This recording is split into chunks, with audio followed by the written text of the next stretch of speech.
Good evening, ladies and gentlemen. This evening will be held in English, and as you know, the subject that we have selected,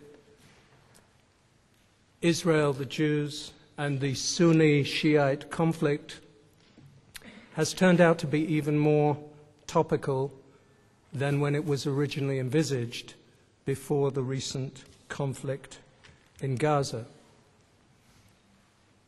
This evening has been organized by the Vidal Sassoon International Center for the Study of Anti-Semitism at the Hebrew University, of which I have the privilege of being the head and director for the last 7 years.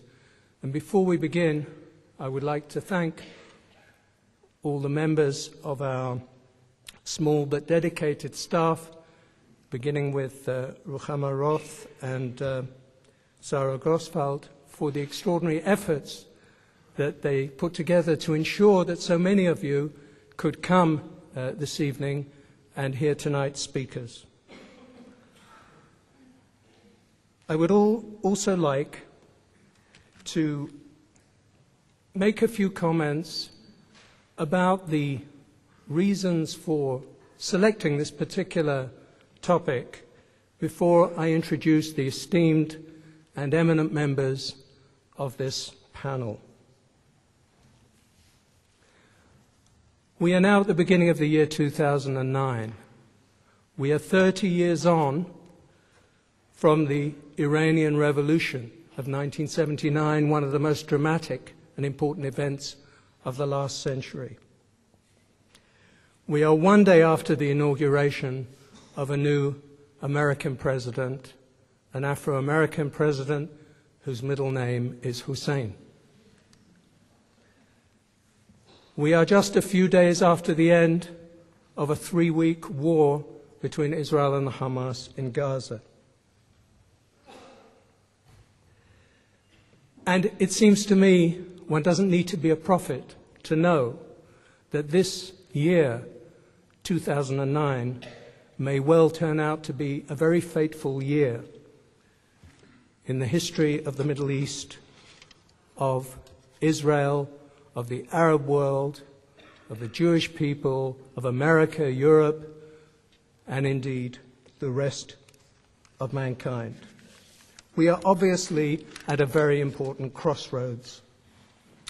And one somewhat neglected aspect of that is tonight's subject, the Sunni-Shia conflict, something which in recent years has become of increasing concern in the Arab world and Arab political discourse, where talk of the Shia resurgence, the Shia threat, the Shiite crescent has become increasingly notable.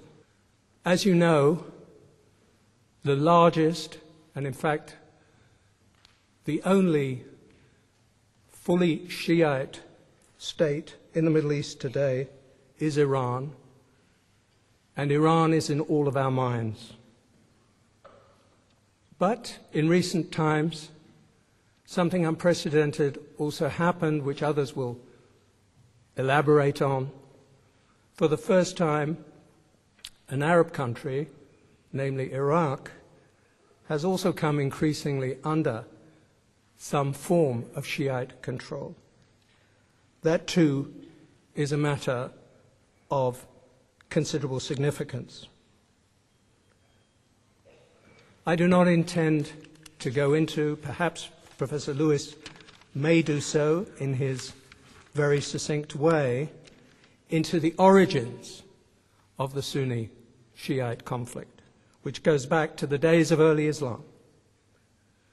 What I think even those of us who are not quote-unquote Orientalists, I know that's a terrible word, even those of us who do not deal with this professionally are aware that the Shias are a small minority in the larger Sunni Arab world, perhaps something like 15% altogether. And for a long time, they felt and were discriminated against and perhaps, arguably, developed something of a persecution complex.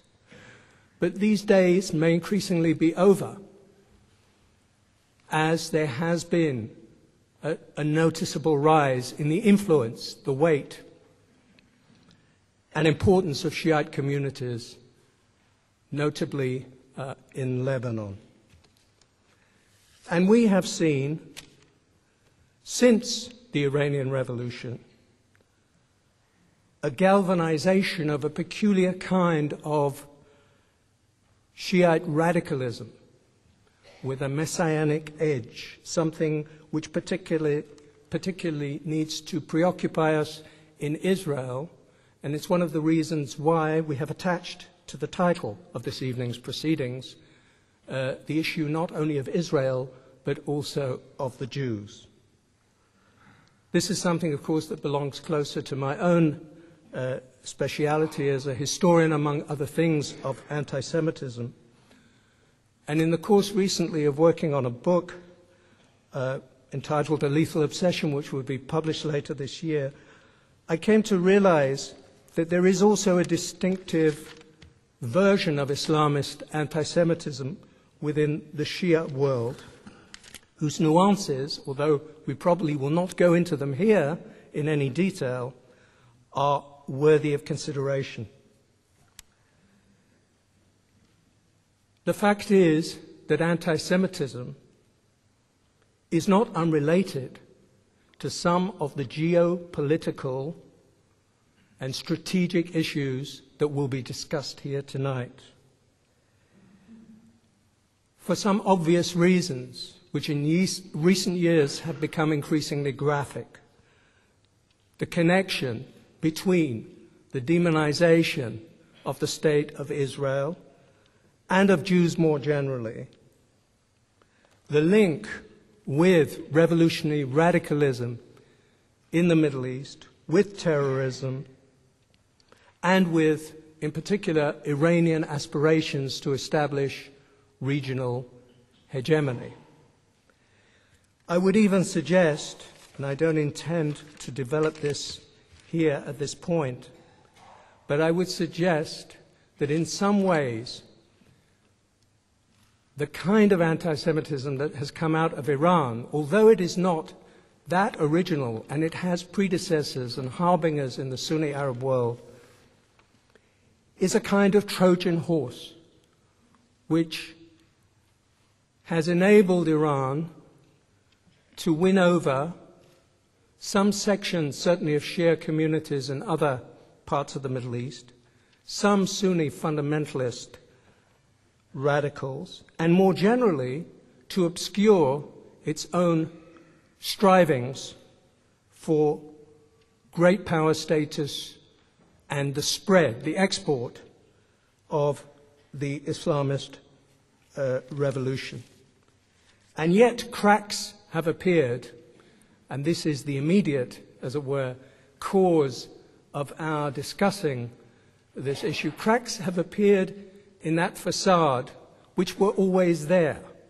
In other words, the kind of antagonism and antithesis even between Sunnis and Shias, between Iran and the Arab world, the long-standing antagonism, has shown up more recently as a result of this conflict in Gaza, as you all have heard and seen on your television screens. When we reach the point where the president of Egypt, Hosni Mubarak, is not only vilified across the Arab world, but indeed is challenged by the leader of the Lebanese Shiite Hezbollah, Hassan Nasrallah, who calls on the Egyptian people to perhaps force open the crossings at Rafah. And in response, the Egyptian foreign minister says, if need be, our armed forces will also protect Egypt from people like you. Then we know that there is a rift, a strategic fault line, which is opening up between two rival blocs in the Arab world. And the question then becomes for Israel, What does this mean for us? We need to look at history, and we will look at history, in order to help us understand, has this happened before? What are the options available for Israel in this context? I want now to turn to our first guest for this evening, for whom the old cliche that he requires no introduction would certainly be appropriate, but it would not be the right thing to do. And I certainly intend to introduce our very distinguished and eminent Professor of Near Eastern Studies, Professor Emeritus from Princeton University. When I looked up Bernard Lewis's entry on Wikipedia, it's not something I normally do, but it was quite revealing. The first thing that it said was, jump to navigation watch. And then it turned out that they were referring to the founder of a River Island retail chain, See Bernard Lewis, entrepreneur. The truth is somewhat different. Bernard Lewis is, in fact, by origin at least, an Englishman, although today he would be described probably as a British-American historian, Orientalist, there it goes again, and political commentator. He, in fact, grew up and was educated in London, as indeed, for my sins, I also was, as was Ephraim Halevi, who will be introduced later on. Bernard Lewis has written a long list of highly acclaimed books. I'll only mention a few in passing, but they do indicate the range and depth of his interests and his extraordinary authority in this field. The Arabs in history, the emergence of modern Turkey, Islam and the West, what went wrong, the clash between Islam and modernity in the Middle East, and more recently, he co-authored a book with Bunzi Ellis Churchill entitled Islam, the Religion and the People. So it's a great pleasure and really an honor to be able to ask Bernard Lewis, after 6 decades at least in this field, to come up and address us once more and give us the benefit of his wisdom. Thank you.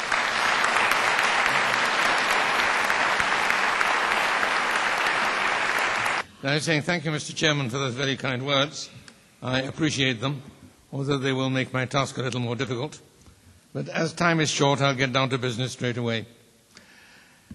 I was asked to speak about Sunni and Shia, the difference between them and its significance in Middle Eastern history, both early and recent. It's a common practice to try and describe the unknown in terms of the known, and a device frequently used in the Western world to explain the Sunni-Shia division is to say, well, they are the Protestants and Catholics of Islam. To which I would say, well, which are the Protestants and which are the Catholics? The question is unanswerable because the comparison is meaningless. And the Protestant-Catholic division is an entirely different thing over entirely different issues. And apart from the fact that it was a major division involving large numbers of people, I can see no other resemblance. This is not about heresy. It is not about ecclesiastical authority. There is not, or at least there wasn't until very recently, no pope in Islam. And therefore the question of papal jurisdiction has not arisen. The difference between Sunni and Shia begins as a purely political difference, a difference over the succession to the headship of the Islamic community. Muhammad, as you will recall, unlike other founders of religions, triumphed during his lifetime. Moses was not permitted to enter the promised land. Jesus was crucified. Muhammad did not suffer either of these disagreeable fates. He conquered his promised land, and he became its ruler. And therefore, when he died, there was the immediate problem of succession. Who was to succeed him? Not as prophet, since he was the last of the prophets, but as head of the Muslim community, and therefore also at the same time ruler of the Muslim state. There was a disagreement between those who thought that he should be succeeded by members of his family, who invoked the dynastic principle. He had no son, but he had a daughter who was married to a cousin. And the suggestion was that the cousin, son-in-law, and his children were the lawful, legitimate leaders of the House of Islam.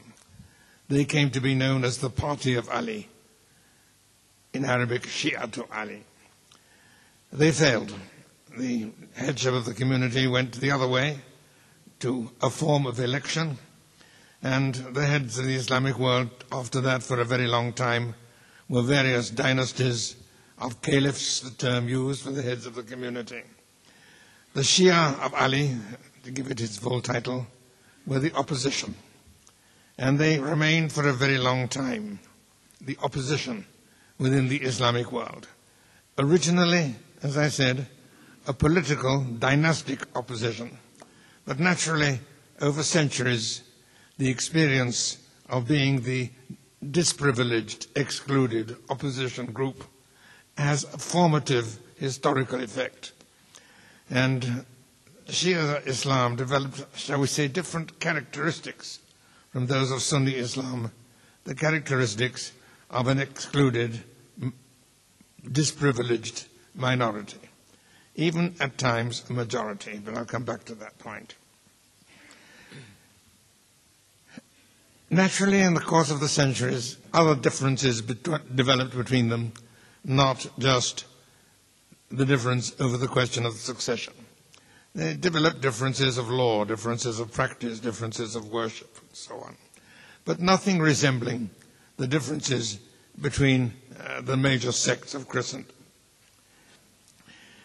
If we look at the Islamic world at the present day, it is divided between Sunni and Shia, with the Sunnis constituting the overwhelming majority in most of the Islamic world, but not all. Both are subdivided. The Sunnis are subdivided into juristic schools who recognize each other as orthodox and agree to differ. The Shia are divided rather more radically by throwing off a number of more extreme groups who became, in effect, separate religions, such as the Druze, the Alawis, the Ismailis. They are no longer part of the Shia world, though they were part of it originally. And as far as can be ascertained, they have no particular links with the Shia world at the present time.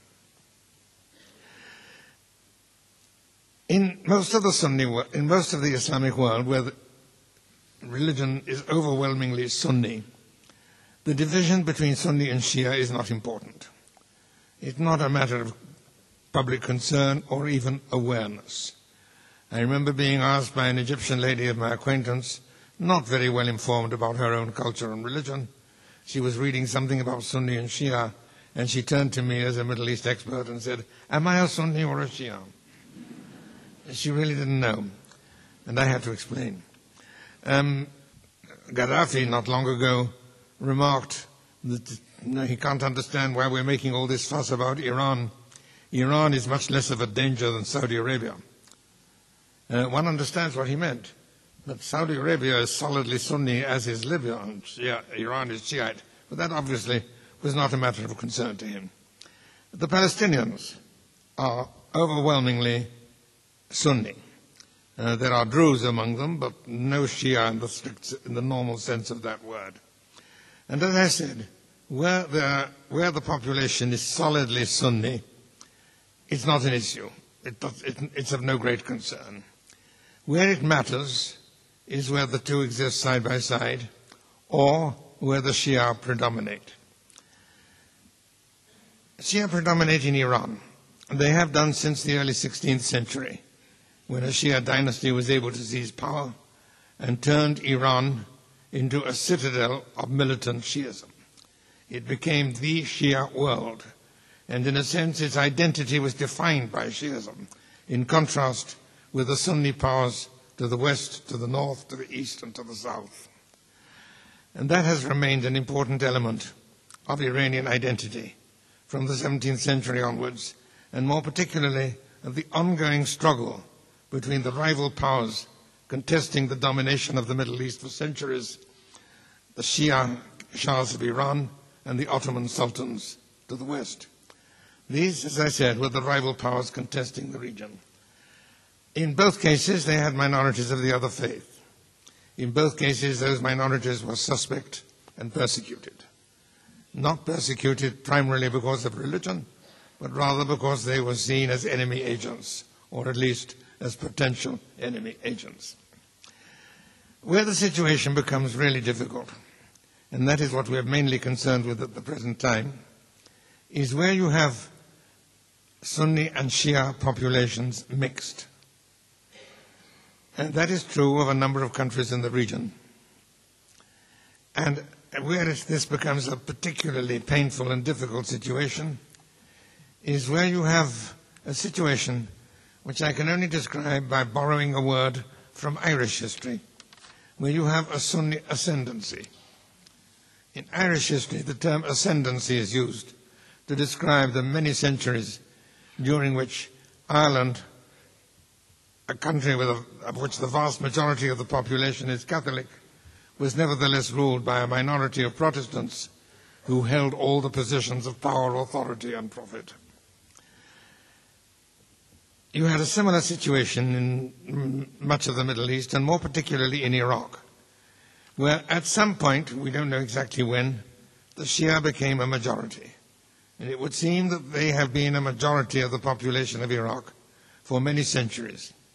Nevertheless, under the various rulers that succeeded the caliphs, under the Ottomans, under the British, under the subsequent monarchy, under the republic, under the dictators, Iraq has been a Sunni ascendancy, where power and all the opportunities that power brings were limited exclusively, in most cases, to the Sunni minority who exercised this ascendancy over the Shia majority of the population. What kind of sentiments that engenders, I don't need to describe to you. Iraq is the outstanding case. It's not the only one. If you go south from Iraq to Kuwait, to Bahrain, to the adjoining regions of Saudi Arabia, again you have large Shiite populations, but subject to Sunni domination. In Kuwait, in Bahrain, certainly in Saudi Arabia, and so on. The ascendancy of the Sunnis was very much reinforced from the late 18th century onwards by the rise of the Wahhabi movement.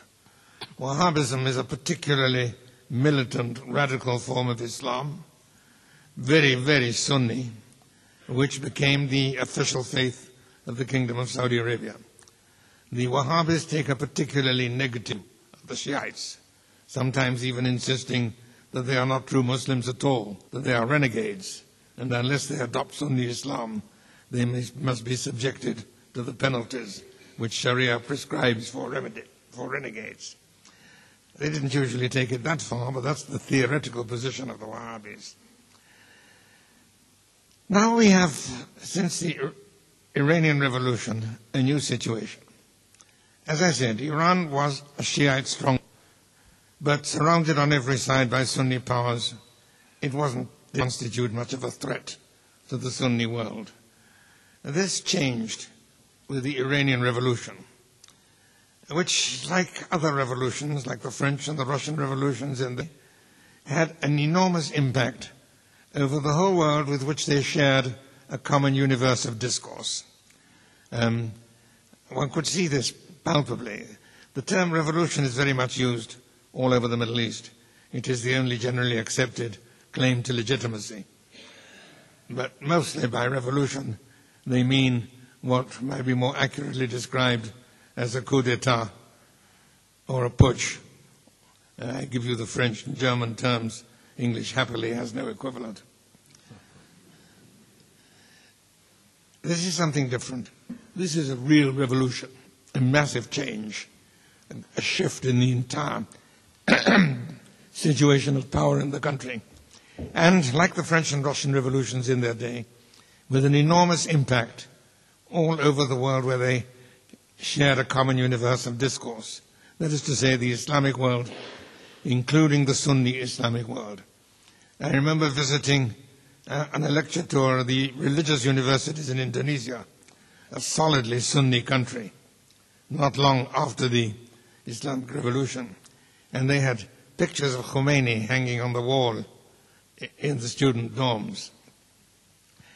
This Shiite revolution from Iran has been seen as a real threat in such previously solidly Sunni countries as Pakistan, Bangladesh, Malaysia, Indonesia, and of course further to the west in the Arab world. It is particularly a threat in those countries where you have Shia populations, large Shia populations, sometimes local majority populations who have been suffering from a Sunni ascendancy for many, many centuries. That is the problem confronted now by the Saudi Arabians and their neighbors, dealing, one, with the threat from Iran, and two, with the internal threat resulting from this, from their own Shiite populations. This challenge has led to a new situation, the perception of Iranian tentacles extending westwards to Iraq, to Syria, to Lebanon, by a southern route, to Gaza. The Gazan people are solidly Sunni, and therefore the issue of Shiism is not as terrifying to them as it is, say, in Iraq. This alarm is giving rise in a number of Middle Eastern governments to a new assessment of the situation and of their options. And here I would remind you of what happened not so long ago when Sadat, the president of Egypt, decided that he would seek peace with Israel. He did not seek peace with Israel because he was suddenly convinced of the merits of the Zionist case. No. What persuaded Sadat to seek peace with Israel was the awareness that Egypt was in the process of becoming a Soviet colony. The Soviet presence was already overwhelming in the early 70s. The discontent among Egyptians with that presence was palpable. I can give you examples of it from my own experience. And he came to the conclusion that on the best estimate of Israel's power and on the worst estimate of Israel's intentions, Israel was less of a danger than the Soviet Union and might even be some help. That was what led Sadat to seek peace. And I see a possibility, I will not put it more strongly than that, I see a possibility that some other previously hostile Sunni rulers may also see in Israel a potential ally in dealing with this new, really dangerous threat. The events of the year 2006 are a palpable example of this, the disappointment of the Arab states when the Israelis did not do the job expected of them. I think was very clear and very obvious. And I think we may see similar attitudes at the present time. One other point, a question was raised about attitudes to Jews. Generally speaking, the attitude of the Shia rulers of Iran towards Jews was very much more negative than that of Sunni rulers in the Ottoman Empire in Egypt or elsewhere as far west as Morocco. Their position was in many ways far worse off. They were treated as ritually impure, something which probably comes from before Islam, from the Indo-Aryan notion of untouchability. And najis, ritual impurity, was a major problem which made life very difficult for Jews under Iranian rule. Thank you.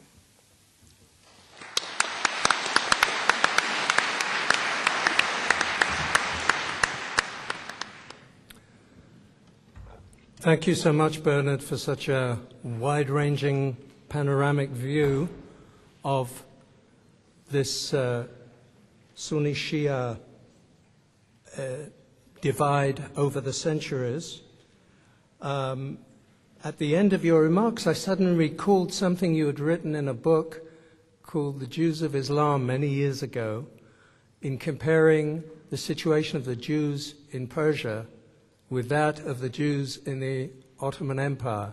And I'm quoting from memory, but it seems to me that you said something like, the situation of the Jews in the Ottoman Empire was like paradise compared to that of the Jews of Persia, certainly after the 16th century, after the Shiite takeover of Iran.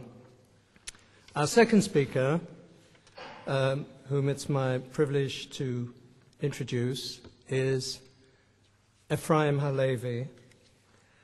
And I must confess that when I also went to the Wikipedia to check on what was written there, I received the same response: jump for navigation search, but nothing further, except some details which, one of which at least certainly intrigued me personally, because I had never realized that indeed in London, before you came to Israel in 1948, exactly at the time more or less when the state emerged, that you had gone to a Jewish Orthodox school. So obviously they trained you well. As I'm sure that all of you in this room know, Ephraim Halevi served for many, many years in the Mossad, which in his own brief CV, which he sent to me, appears in inverted commas.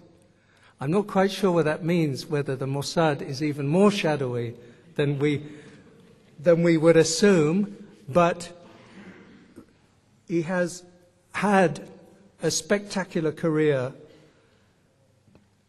moving up from division chief to becoming the head of the Mossad in the years between 1998 to 2002. Before then, among his other roles, he was Israel ambassador to the European Union in Brussels. And since retiring from government service, he has taken over, among other things, the Shasa Center for Strategic Studies at the Hebrew University of Jerusalem, and published a book in English, appropriately entitled Man in the Shadows, Inside the Middle East Crisis, with a man who led the Mossad. Well, I'm very pleased to confirm this evening that Mr. Ephraim Halevi has emerged from the shadows, and very much look forward to his assessment of the geopolitics and other aspects of this problem as he saw it from his own vantage point in the years of his service. Good evening. It's a singular honor for me to be here this evening and to be sharing a podium with Professor Bernard Lewis, who is the teacher of probably all of us here in this audience and elsewhere who have been involved in the affairs of this part of the world over more than half a century. In the year 1948, when Israel came into being, it fought its war of independence. It fought its war of independence against the Arab Sunnites in the Middle East, the Arab states which surrounded it, and the indigenous population here who were Sunnites. This was a united Sunnite world against Israel. And at the end of that war, nobody ever dreamt that there could be within the foreseeable future any possibility of a rapprochement, because immediately after the war, the Arab states made it clear that there was no intention on their part to proceed with a peace process with Israel, that they would have an armistice agreement with us, and that they would await for a better time to see whether they could do what they had failed to do in 1948. In the 50s, in the first years of the State of Israel, the Prime Minister of Israel, David Ben-Gurion, in his vision of what Israel might be able to do to improve its strategic position in the region, in the sea of enmity which surrounded it, created and fostered and promoted the idea of what he called the alliance of the periphery, an alliance between Israel and states which were not in the heartland of the Middle East from our point of view, but which could be natural allies of ours with common interests, partial or more than partial, depending on what their particular position would be, and that this alliance, this periphery alliance, could fashion into something more extensive, which would not only include defense affairs, but economics and the rest. And he reached out initially to two countries, one a Sunnite country, Turkey, but is still to some extent a secular Sunnite country, and he reached out to Iran. At the time, this was a very secret alliance. It was a secret alliance because the very fact that Arab states or Sunnite states or Shiite states would do anything together with Israel was very dangerous from their point of view and was fraught with jeopardy.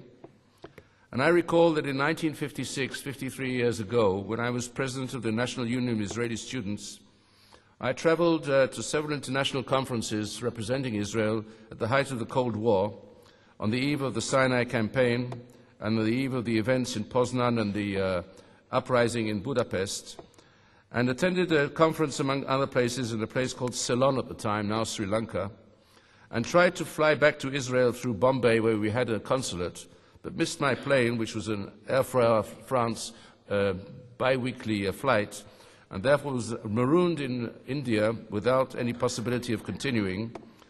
And when I went to the Israeli consul there and asked what I could do, he said to me that since I was not a diplomat of the Israeli Foreign Service, he didn't think he had to tell me what to do, and I could decide on my own what I could do.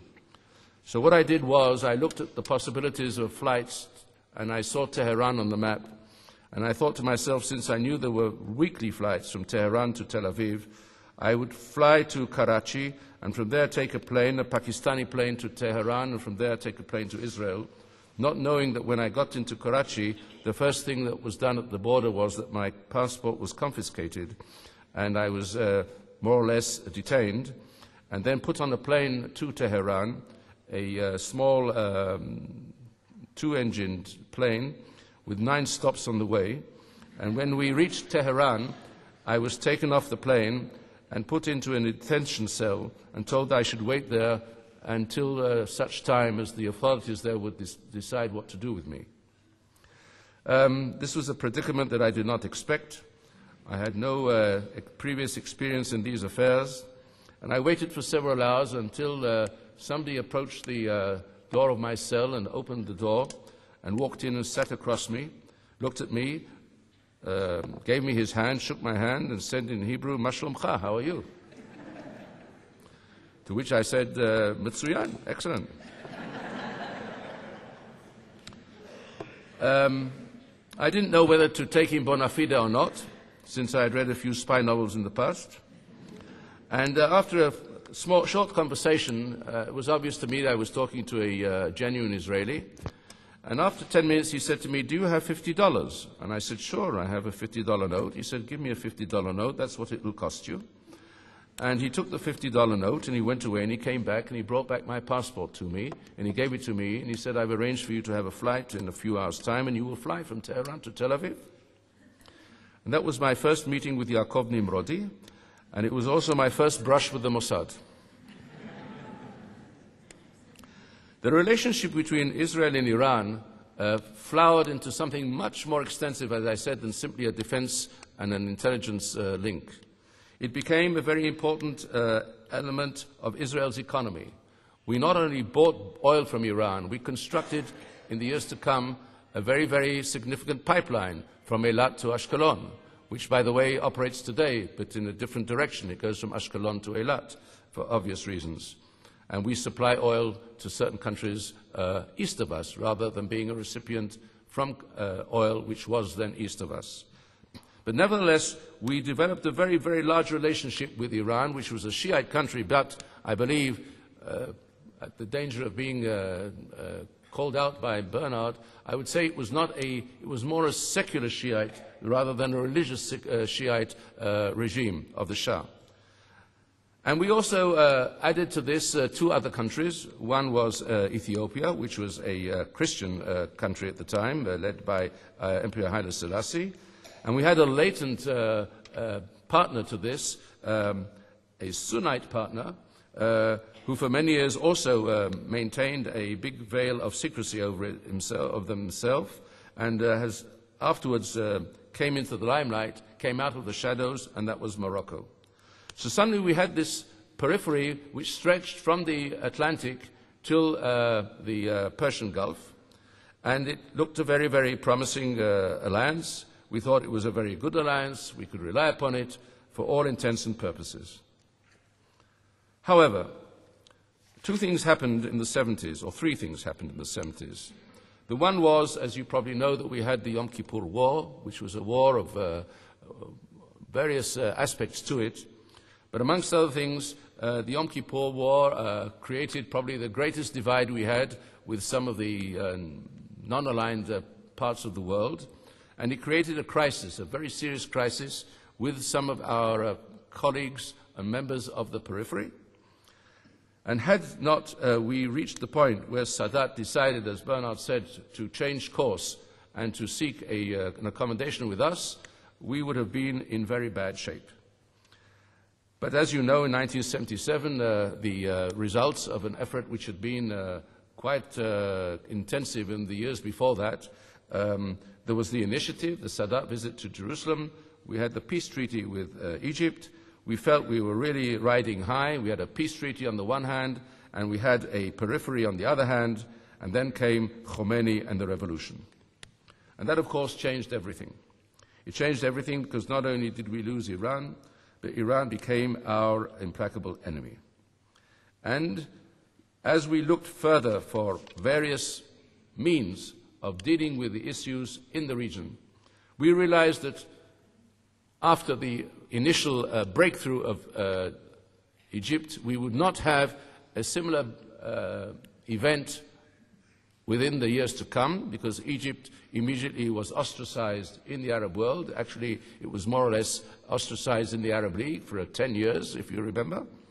And we realized that if on the one hand we had just Egypt next to us, so we didn't have the periphery on the other hand, where would we go in terms of the region? I'm not talking about the international aspect of it all.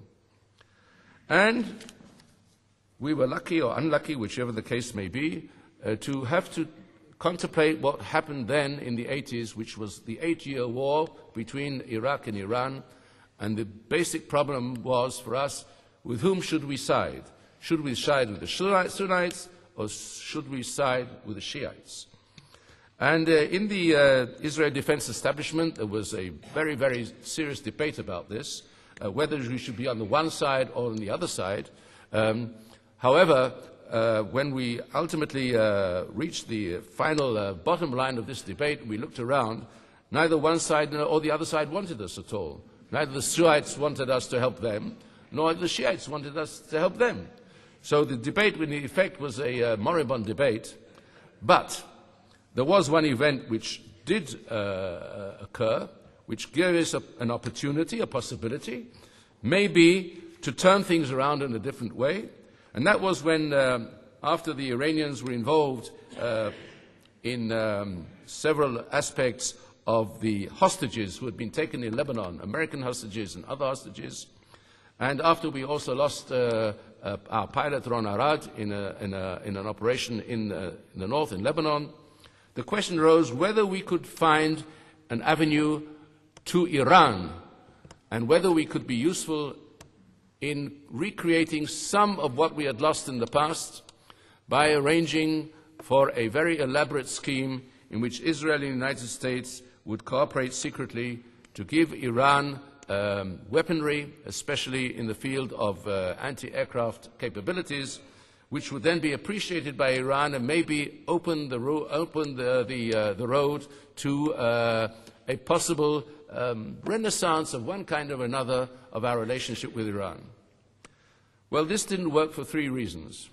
A, it didn't work because at the time that the United States was trying to help Iran, it was also helping Iraq in a very, very definitive way, and the Iranians knew this, and therefore they didn't believe that the American effort was a genuine one, and I'm not sure it was. This is what was called, by the way, Iran-gate, if you remember, the famous Iran-gate.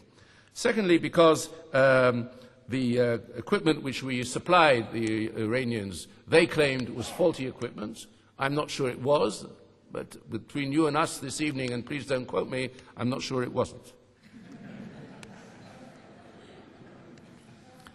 And the third reason was that in the ultimate, the struggle, the fight between Iraq and Iran in those days was of such an important consequence that the idea that a couple of Hawk missile batteries would change the course of history was probably far-fetched. So we found ourselves, in the end, on the minus side, on the debit side of both sides in this conflict, and the only thing we could hope for was that the conflict would continue as long as possible, because we thought, and I think rightly so, that the longer the war continued between Iran and Iraq, it would be for our benefit in very other aspects, which I would like to mention this evening, and which maybe Dory would like to mention afterwards. I would like to end by saying this. One of the things that I would like to conclude out of all this is, and I think that maybe some things that Dory will say will bear it out, in the end was that our attempt to engineer the Arab world, whatever configuration it is, in such a way that we would be able to use those divisions in a way which would permanently be to our benefit was, I think, beyond our capacity. We were able to do three things. One was to break the unity in the Arab world, to destroy Arab unity, to destroy the political impetus and the political value of the Arab League and what it represents. And in these days that we're talking this evening, you've seen this reached almost, I think, its ultimate conclusion, when a man like Amr Moussa says in the middle of the recent Gaza war that the Arab League is in a state of total turmoil and chaos, and I think it is. And I think this is probably an achievement, a strategic achievement, but that we could harness the Shiites and the Sunnites, and that we could sort of handle it in such a way and calibrate it in such a way that would be to our benefit, I think is slightly beyond our capability. It's even beyond the capability of the United States of America, which is also a power in the Middle East alongside Israel. So did I say something wrong? Oh. So in conclusion, this round of the first round, I'd like to say this. I think we had a good innings, if I can say that, in these issues. I think we did quite well as things went. And I think now maybe we have to see where we go from here. Thank you. Thank you, Ephraim. Now, for the first time, you will actually hear some American accented English.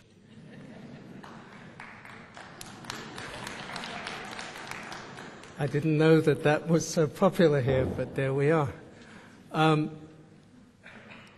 third distinguished panelist is Ambassador Dr. Dory Gold, who wears several hats. He's currently president of the Jerusalem Center for Public Affairs. Most of you may recall that he was also, in the years 1997 to 1999, the permanent representative of Israel to the United Nations. He served as a foreign policy advisor to former Prime Minister Benjamin Netanyahu, and he also served as an advisor to Ariel Sharon. He has considerable experience in negotiations in the Middle East through the 1990s and since the beginning of this century. He's also, dare I say it, an Orientalist, and has authored a number of important books which are relevant to our discussions this evening. I would like to single out in particular Hatred's Kingdom, how Saudi Arabia supports the new global terrorism, from 2003. The very aptly titled, I think, Tower of Babel, how the United Nations has fueled global chaos.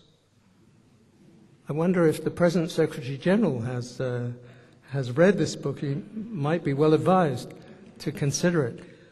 And indeed. And more recently, in 2007, The Fight for Jerusalem, Radical Islam, the West, and the Future of the Holy City. So I'm very pleased to invite Dory Gold to speak about more recent developments.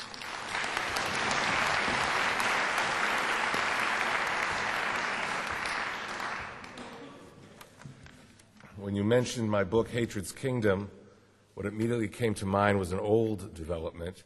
It was when a Wahhabi army in 1802 went into Ottoman Iraq and slaughtered 5,000 Shiites, claiming they were infidels and didn't deserve to live.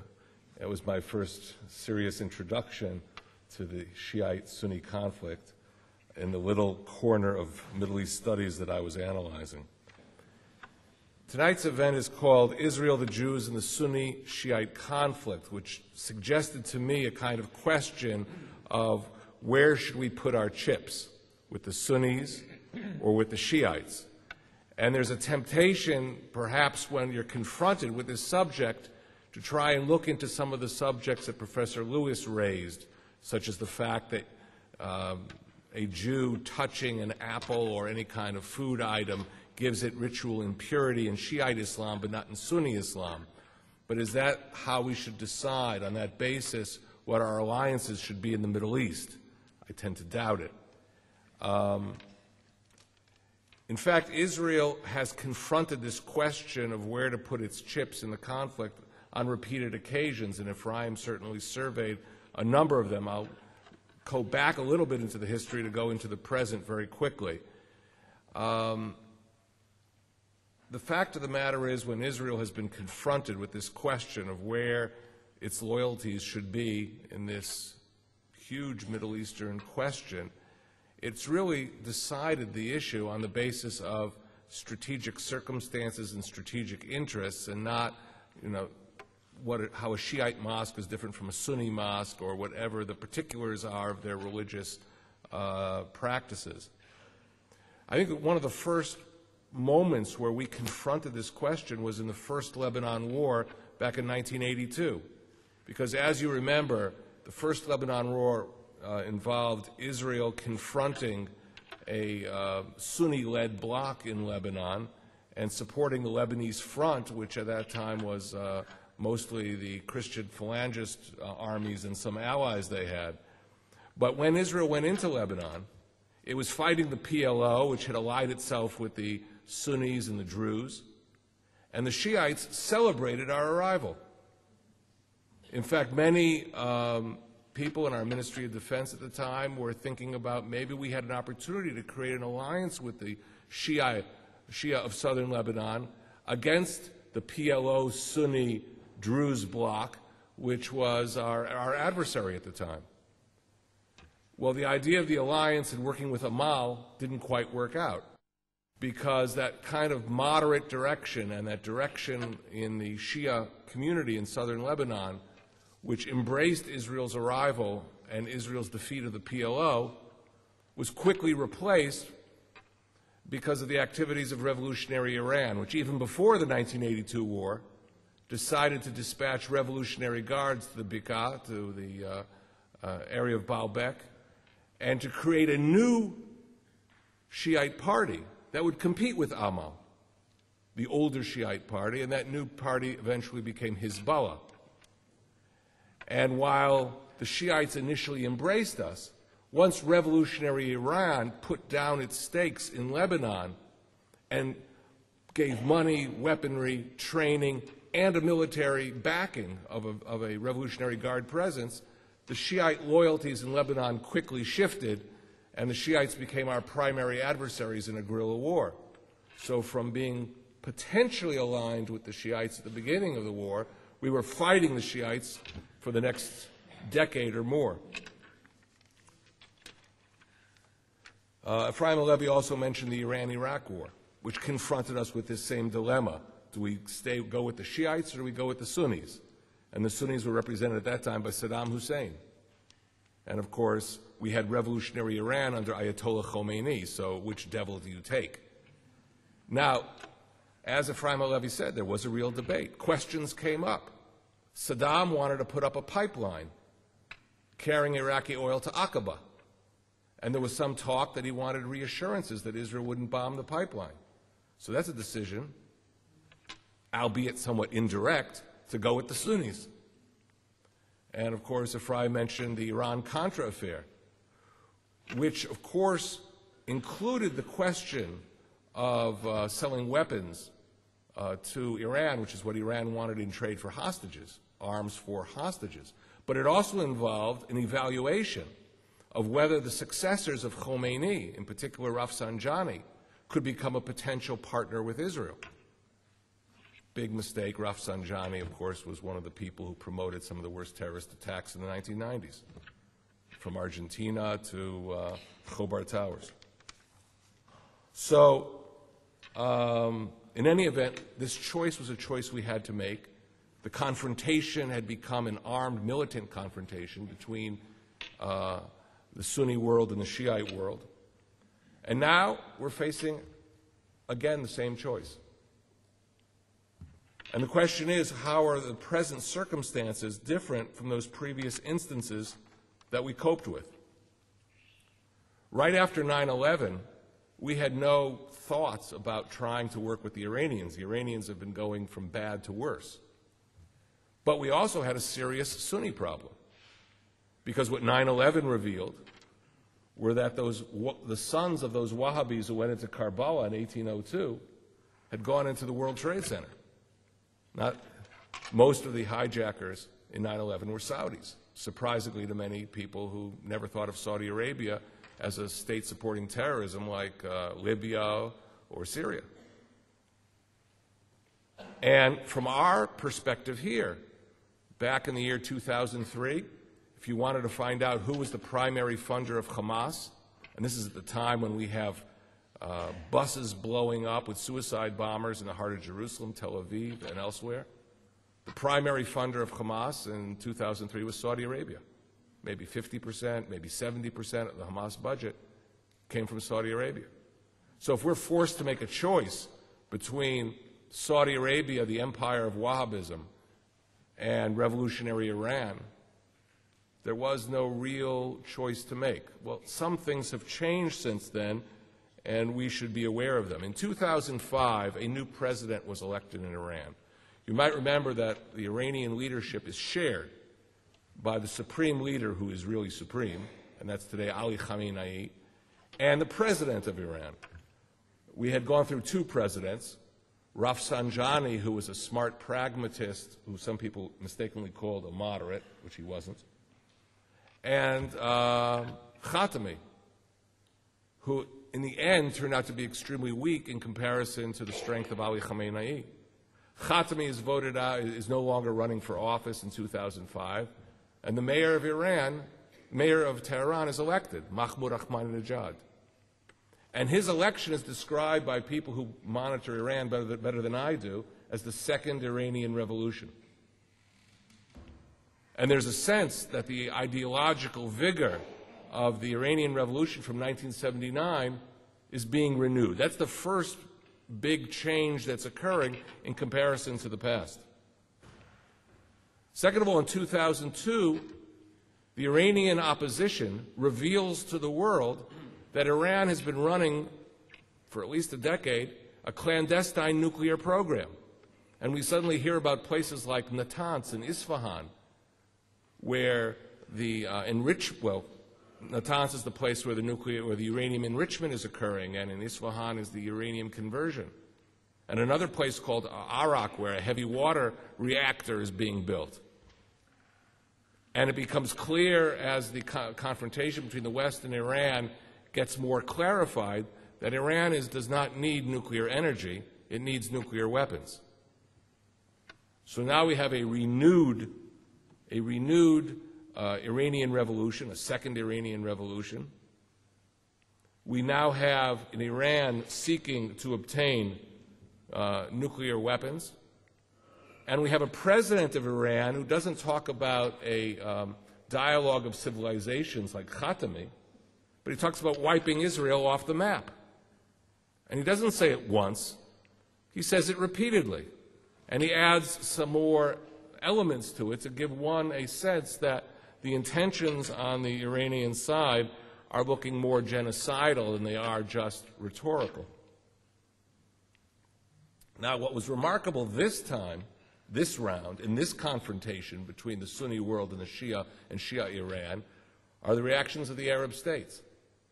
The Arab states were aligned with Iraq, somewhat begrudgingly, back in the Iran-Iraq war.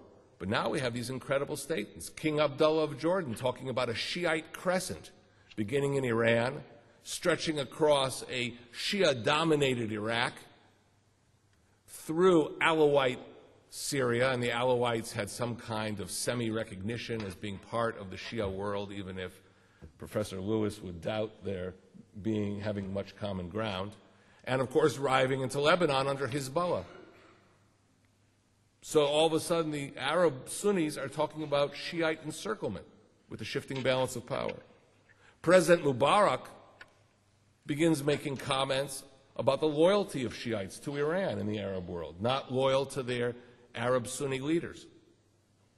And then, after our disengagement from Gaza and Iran's decision to sort of take over sponsorship of the Hamas movement, we have President Mubarak saying that on his northern border, he has a shared border with Iran. So the geostrategic awareness of the Sunni Arab bloc to the Iranian problem seems far more pronounced today than in the past. Now, in the aftermath of both wars, the 2006 Second Lebanon War and our recent war in Gaza, we see the polarization between the Sunni bloc and Shiite Iran becoming stronger, with, of course, certain Arab states joining this bloc. Syria's been with Shiite Iran going back to the beginning of the Iran-Iraq war. That's not a new alignment. But all of a sudden, Qatar, who was our big friend in the Arab world in the 1990s, Qatar is sponsoring a conference for rehabilitation of the Gaza Strip. And who do they invite? And who stays away? Well, they invite the president of Iran, Mahmoud Ahmadinejad, to Qatar. The Egyptians, the Jordanians stay away from the Qatari conference. Unfortunately, the new rehabilitated post-Saddam Iraq attends the Qatari conference. And we see big shifts in the Arab world about this question of who are you with on the issue of Gaza.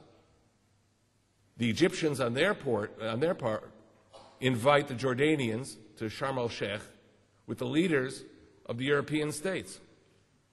So you have Europe backing Egypt and Jordan on programs for Gaza rehabilitation, which they want to keep out of the hands of Hamas, on the one hand, and you have Qatar, on the other hand, trying to form this bloc with Iran, Syria, unfortunately, as I say again, Iraq, and a few other states. They all get together in Kuwait, but the fundamental division has been established. We are now challenged about how we confront this situation. The fact that the Shia-Sunni split is, I don't think it's an exaggeration to say this, the predominant conflict in the Middle East today, much more than our conflict, which we are very absorbed with, but when push comes to shove, that is the big conflict, and this is a much smaller drama, we're still confronted about what to do. Some of the thinking, in terms of practical policy, has been that we have to exploit, is maybe not the right word, but we have to manage this situation and develop an alliance with the Sunni bloc against this new renewed Shiite Iranian threat.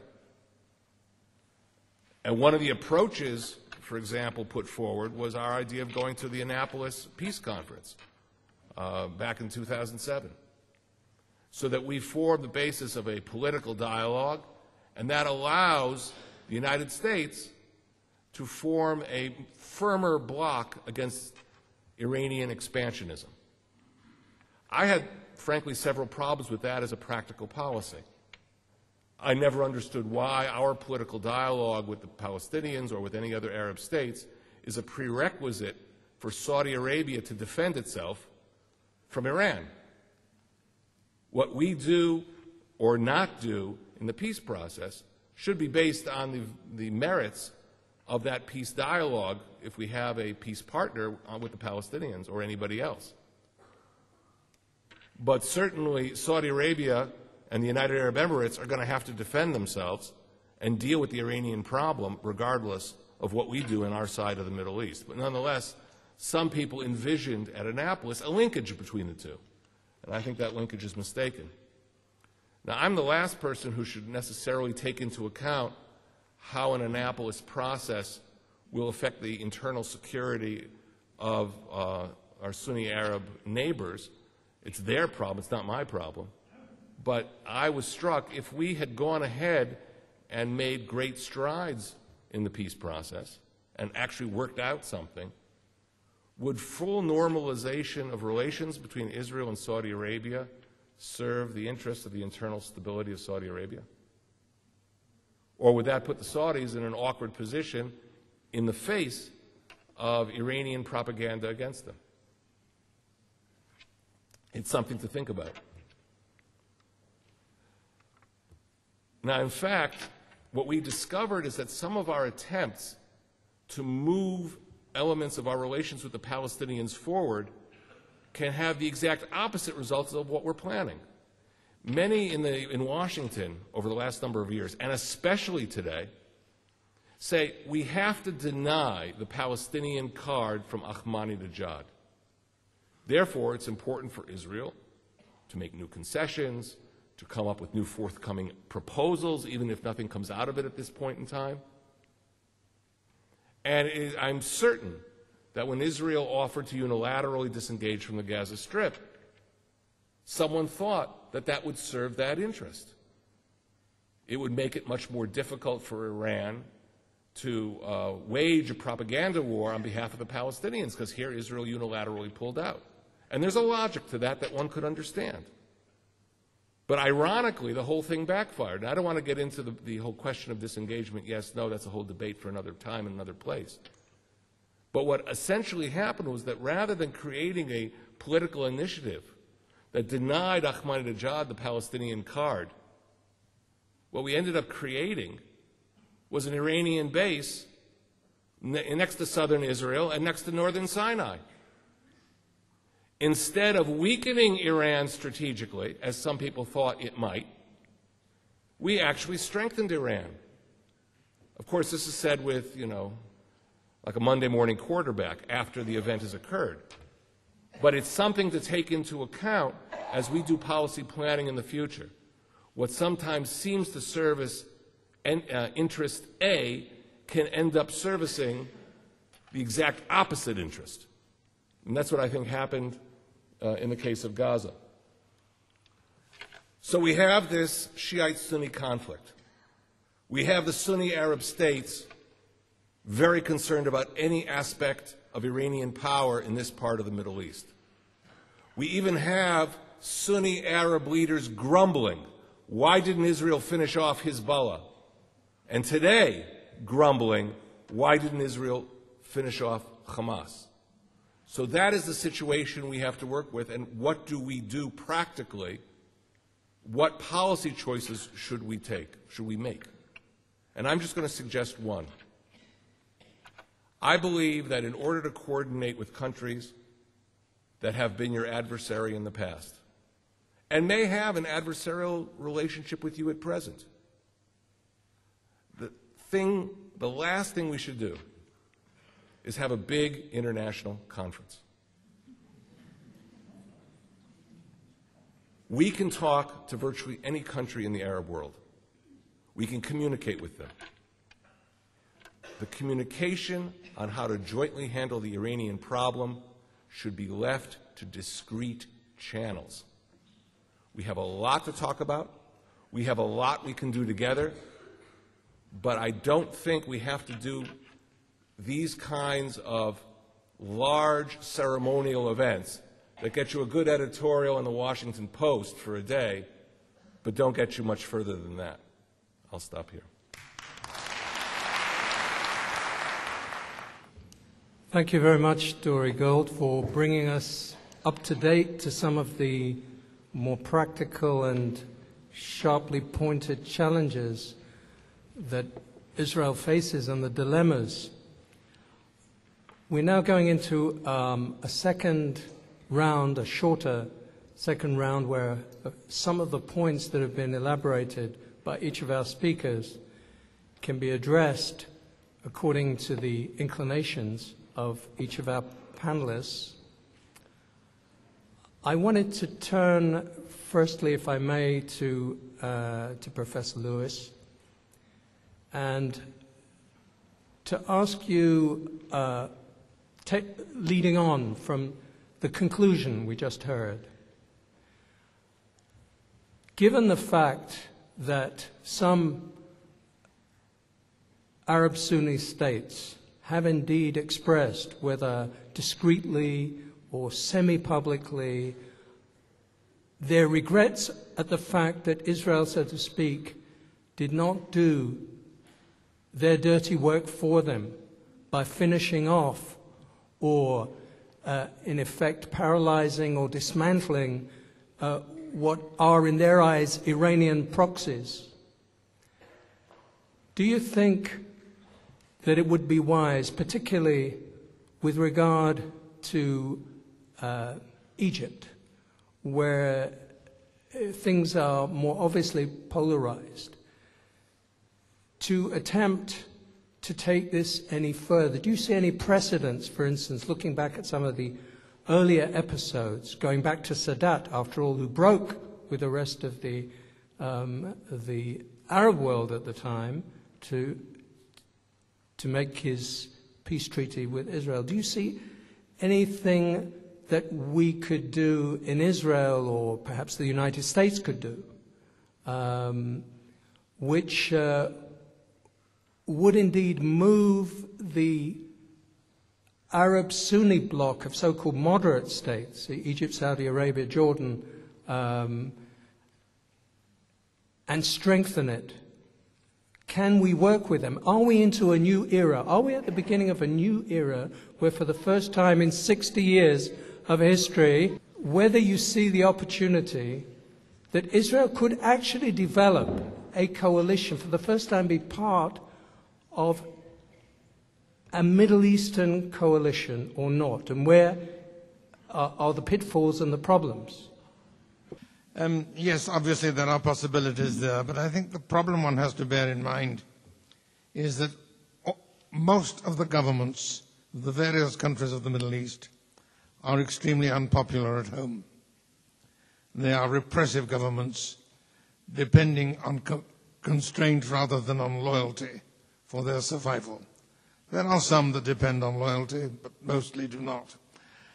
And that has a direct relevance to our problem. It has been remarked that the governments of the Arab world, the countries of the Arab world, from the point of view of American policy, fall into two groups. Governments with pro-American, countries with pro-American governments and therefore anti-American populations, and countries with anti-American governments and therefore pro-American populations.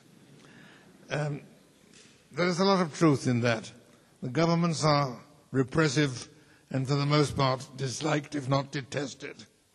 And therefore, a government which is pro-American, and for the same reason in favor of peace with Israel, will bring that kind of policy into disrepute merely by embracing it. And this is something we have to bear in mind in dealing with this region. And this brings me to the other aspect of the thing, and that is we have to consider the possibilities of change on the other side. And here I'm speaking more particularly of Iran. There is ample evidence of various kinds that the present regime has become extremely unpopular in Iran, and that the Iranians are just waiting for an opportunity to rid themselves of this repressive and tyrannical regime. Thanks to the wonders of modern communication, it is now possible to talk to people, even in countries like Iran, and get direct first-hand accounts of what is going on and how people feel. I have been told, for example, again and again and again, that the 1 hour a day Persian language news program from Israel is the most widely listened to and the most respected all over Iran. It is the one that they trust and believe. That, I think, tells us something. A good example, as in most Middle Eastern countries, is the political joke, which in countries under repressive regimes is the only form of political comment that has any measure of authenticity. A story is told of two Iranians chatting, lamenting the awful situation in their country. This is bad and that's worse, and this is terrible and that's awful. And finally one of them says, what we really need is to bring Osama bin Laden to this country. And the other one says in horror, what, are you crazy? And he said, no, then the Americans would come. Now, as I say, these are Iranian jokes from inside Iran, and I think that tells us something. Now, we could do, by we, I mean both the Western world in general and Israel in particular, we could do very much more than we are doing by way of, I'm trying to think of the appropriate word in English, but I can't, so I'll use the word hasbara. Do far more by way of hasbara in addressing the people of Iran in particular, and also the people of other countries in the region. And traveling around, talking to people and so on, I have found a measure of even goodwill is not too strong an expression for people, among people towards Israel, which is really amazing. You see occasional public expressions of it. A man like Vidal al-Alusi, an Iraqi politician, it brought him great trouble and danger, but he still persists in this policy. And he's not alone. There are others like him. There are people now in Middle Eastern countries who are willing to say, in strictly private conversation, that they see the benefits that Israel has brought to the region. The fact that they can now, if they are in reach, they can watch on television the really free debate of a free society. And I remember years ago in Jordan, watching Israeli television, an Arab boy, must have been about 12 or 13 years old. His wrist had been broken in a demonstration by an Israeli soldier or policeman. And he appeared next day with his wrist bandaged on Israeli television, denouncing Israeli brutality. And watching this in Jordan, it was watched with wonderment and admiration by the Jordanians. There was an Iraqi there. This was when Saddam was still in power. There was an Iraqi there, and he exclaimed, I would gladly let Saddam Hussein break both my arms and both my legs if he would let me talk like that on Iraqi television. These things are still very limited, and their effect is very limited. But they are portents, and I think that is something that we should bear in mind. And by that I mean, in particular, not ally ourselves with those that are regarded as the enemies of freedom in the region. Thank you. I would like to ask Ephraim Halevi and also Dori Gold. With regard to the reference that was made earlier to the Iran-Iraq war of the 1980s, the different schools of thought in Israel itself, which way do we go, between the devil in the deep blue sea.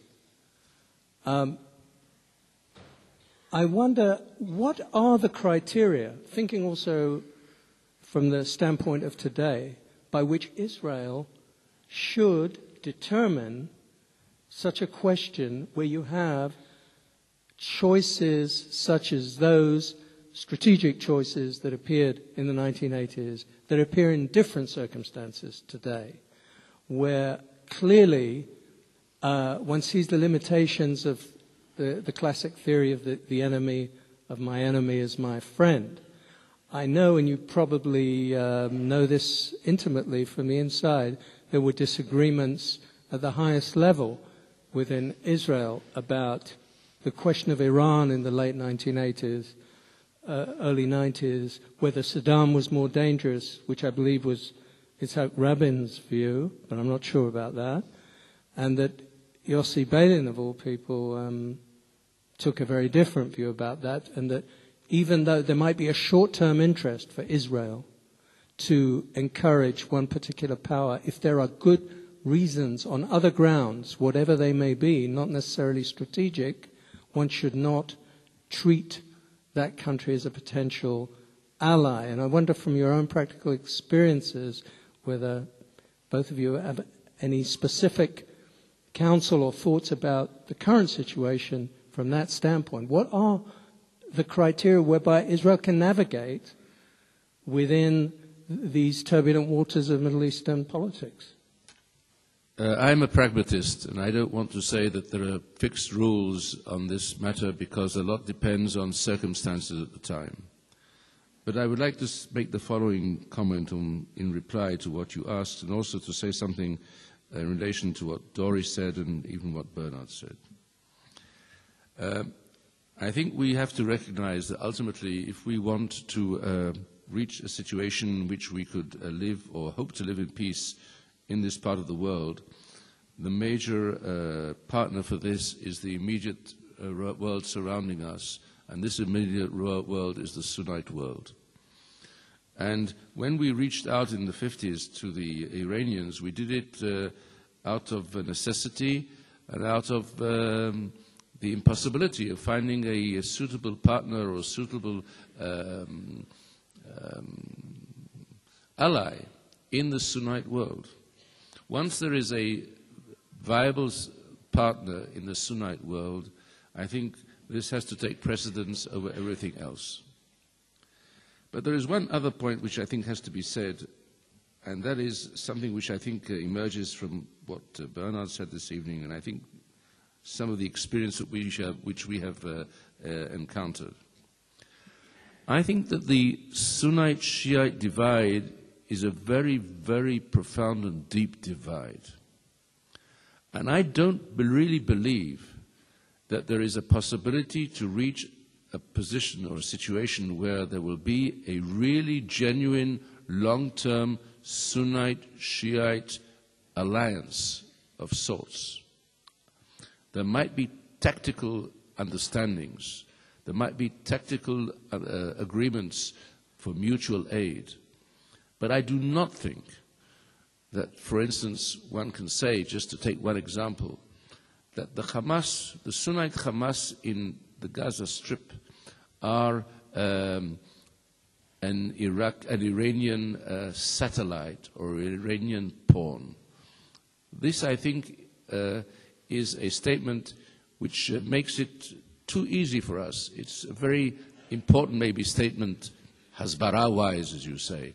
But if we look at it in depth, the divide between the Sunnites and the Shiites will not permit that ultimately a Sunnite entity will become really integrated into a Shiite scheme of things.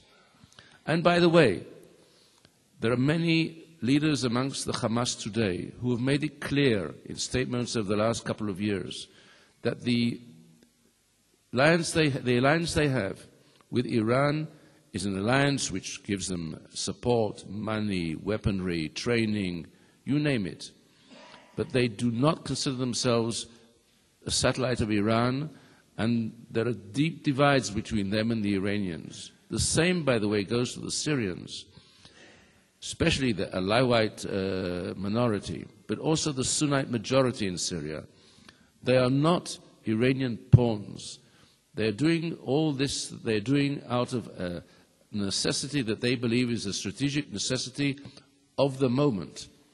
But ultimately, it is not possible to craft a lasting Sunnite, Shiite scheme of things. That's what I believe. And even this particular conference which now took place in Doha, which was the, shall we say, the conference of the opposition, if you look who came there, if you look at the host, yes, the host is a Sunnite host.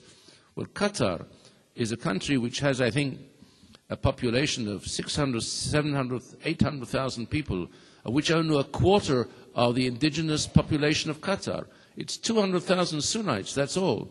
It's a very powerful country. It's a very capable country. They have created Al Jazeera. They have oil. They have gas. They have folie de grandeur, as the Frenchman says. But look at it in proportion.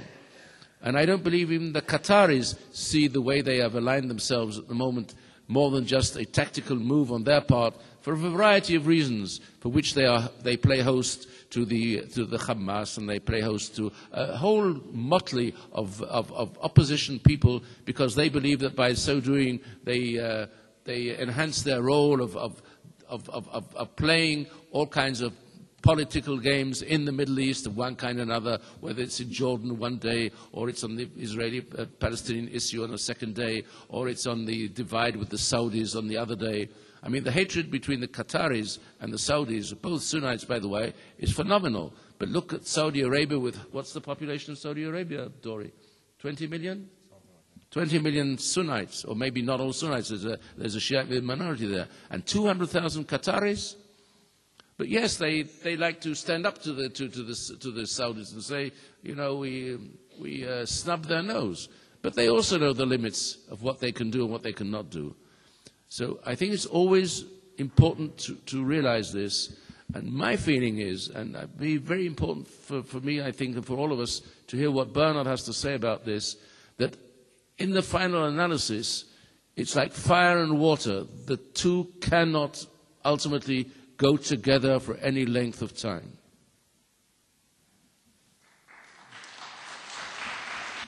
Look, there's a big problem in developing partnerships with countries that are not real partners. Let's just take this. Not even real countries. Right. Tribes with flags. Churchill one time spoke about this region. But let me be more specific. Let's take Saudi Arabia. I wrote a scathing book against Saudi Arabia in 2003 because the overwhelming evidence was that Saudi Arabia was spreading money and ideological poison throughout the Muslim world, causing a great deal of the radicalization that we have seen over the last number of years, militancy, and even funding al-Qaeda. The Saudis have gone through some kind of inner changes. I don't know how complete they are. For example, pardon? They must have read your book. Yeah, they translated it. But no, I think the United States government has been putting a lot of pressure on the Saudis, and I think also they, since 2003, have been experiencing the blowback of their support for al-Qaeda, because they had al-Qaeda cells in Saudi Arabia. 9/11. But 9/11 was in New York and Washington. But in 2003, it hit Riyadh. So the point is, they began to understand that they had created their own Frankenstein monster. And what you begin to see, for example, is the partnership between Saudi Arabia and the Muslim Brotherhood falling apart. Back in the days of Abdel Nasser, when Nasser was killing off members of the Brotherhood or putting them in prison, smart Egyptians who were members of the Brotherhood went to Saudi Arabia to get jobs, teaching in the universities.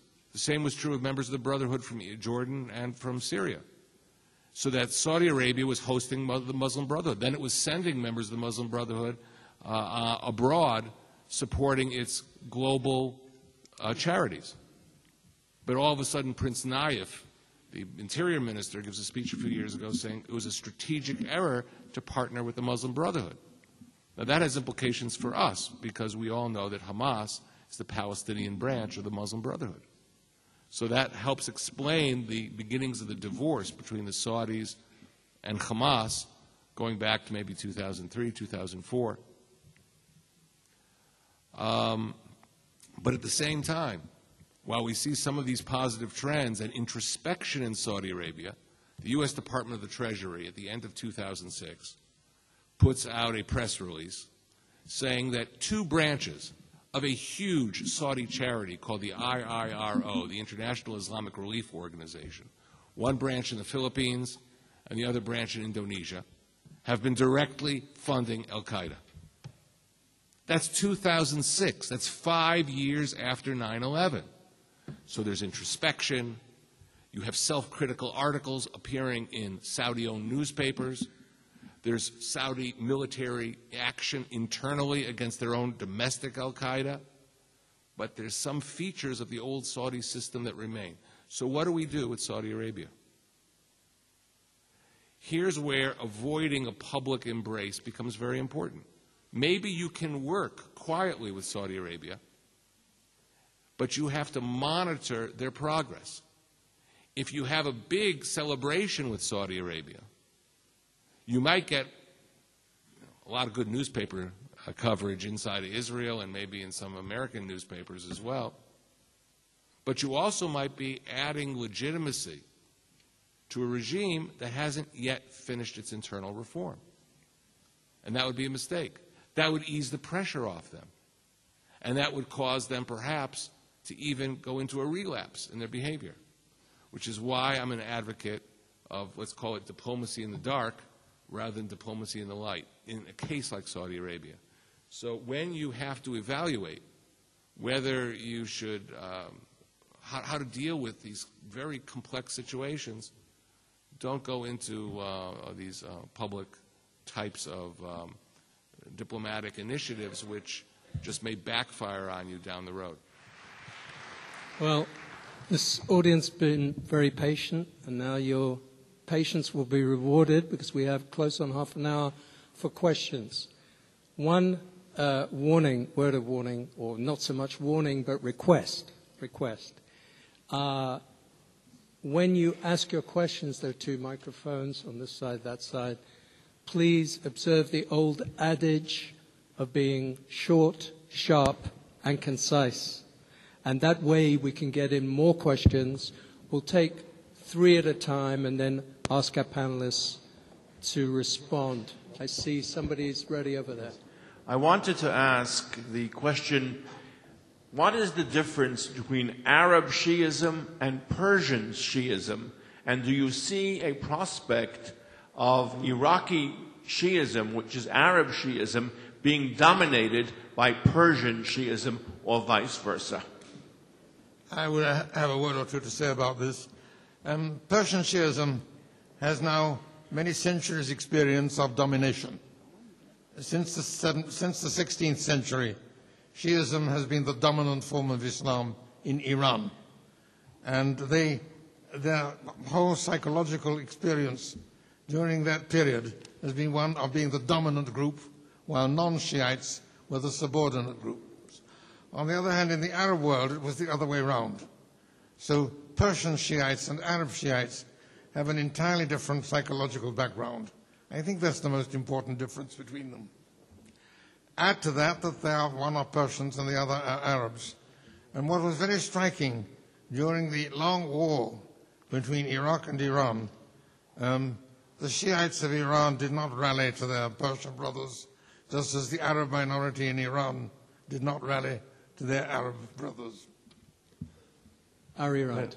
I wonder whether the panel could comment on the statement just a few days ago by the Saudi king at the reconciliation summit in Kuwait that followed Doha, where even Mubarak and Assad supposed to have made up.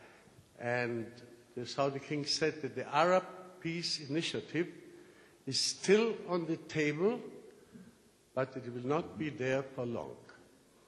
How should Israel respond?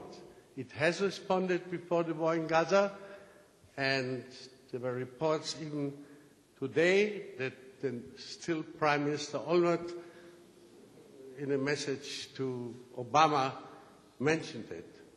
I'd like to take a couple more questions. Yes. I'd like to raise the question of the capacity of the West, and particularly Israel, to deter Iran by dealing with our immediate circle. That is Hamas and Hezbollah. That the existential hypothesis, that the existential for Israel is not the threat of Hamas and Hezbollah to our cities, whether north or south, but the fact that they are, if we want to deter Iran, we have to deal with Hamas and Hezbollah. And that is the existential question which we have failed at. Either we remove any possibility of an Iranian nuclear device, or we remove them from the Fertile Crescent. Okay. One more question there. I wanted to focus on Hasbara that Bernard Lewis was talking about. And one thing that's kind of bothered me, and I guess I was hoping the Israeli government would do with the American government, is create an Al Jazeera analog, but from the West's perspective, or Israel's perspective. Because Al Jazeera, even in English, looks kind of neutral, but it really isn't, if you really understand what's going on. And it's very frustrating to me, because it seemed to me, from what I heard from Bernard Lewis, the thing that's most powerful, the two comments I heard, was the hearing about democracy in Jordan and the 1 hour show in Iran. You know, so why we're spending $20 billion a year on military, $3 billion from America. How about $100 million of it to make an analog of Al Jazeera? Could we please do that? As speaking as an American. I'd like to say something about deterring Iran. And I'll repeat what I say in every gathering which this issue comes up, and gives me the opportunity to say three things. One is that I think that we should all be a little more sane and a little more self-confident about Iran. I think we should all realize that Israel is indestructible. It's not possible to destroy Israel. It's possible to threaten Israel. It's possible to cause damage to Israel. But Israel is now a country with capabilities the like of which you probably wish not to know, and I don't wish to impart to you. And I believe that in such a situation, we should be a little more sanguine in some of the things we're doing. And the second thing I'd like to say is that the Iranians, with all the capabilities they have, are not 10 foot tall. And let's remember that, talking about deterrence, in 2006, when their blood allies in Lebanon were attacked, they did nothing but rush around the world and ask for a quick ceasefire. And when we began the operation against Gaza within a week, they asked for a ceasefire and went all around the world seeking for it. And never forget what Henry Kissinger always says, that he who seeks a ceasefire has lost the war. Right. Question about the Arab Peace Initiative, and since it's somewhat Saudi-related, I'll jump on that one. Look, the big issue with the Arab Peace Initiative is not the general desire to make peace. It's whether it's a take-it-or-leave-it proposal. Because the Arab Peace Initiative speaks about a full withdrawal to the 67 lines. It speaks about the right of return. It has a number of serious problems in it that have been analyzed by many of our best Middle East experts here. If they want us to come to the table, and they want to bring the Arab Peace Initiative, and we'll bring our initiative, that could be something that would be very interesting. In fact, we had the beginnings of negotiations with the Arab world at Madrid, and afterwards in the Moscow conference that launched the multilaterals back in 1991. So if we're smart, we'll learn how to take an initial step on their side, but don't turn it into a take it or leave it prospect, because that's something we can't take. But if we can leverage it into a negotiation, into a discussion, into something where we can institutionalize more regular diplomatic contact, that would be smart. Okay. Thank you. I'd like to ask the entire panel how the current Israeli-Palestinian situation fits into tonight's discussion. For example, in terms of the proposed two-state solution or the more recently proposed concept of confederation with Jordan and Egypt. How does everything that was said tonight impact on that, or vice versa? Okay. Yes. I would like to ask the panel what Israel actually achieved now in Gaza in terms of the relationship between Shiite and Sunni and the United States strategic thinking. One more and then we'll... We've been listening to a discussion on how Israel relates either to the Sunni world or the Shiite world. Since there are other powers in the world other than Israel, the USA, for instance, who is at the moment now our most powerful friend, other powers in the world, how do they relate to the Shiite versus Sunni divide? And do we have any flexibility? For instance, you had mentioned something about the U.S. pushing us in some tactical direction. The question is strategically, does the U.S. have a strategic interest in one of those sides as opposed to the other? Bernard, do you think the U.S. has a strategic interest one way or the other on the Sunni-Shia divide? Yes, U.S. obviously has a strategic interest. I'm still waiting for someone to define it.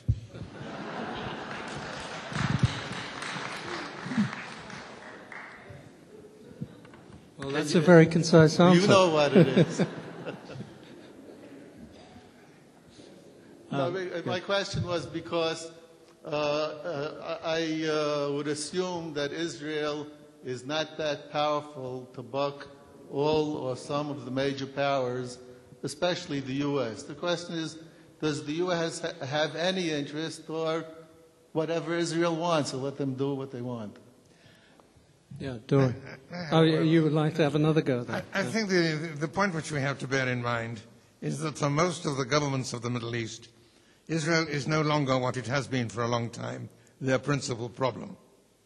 They have other problems which are more important, more urgent, and more dangerous.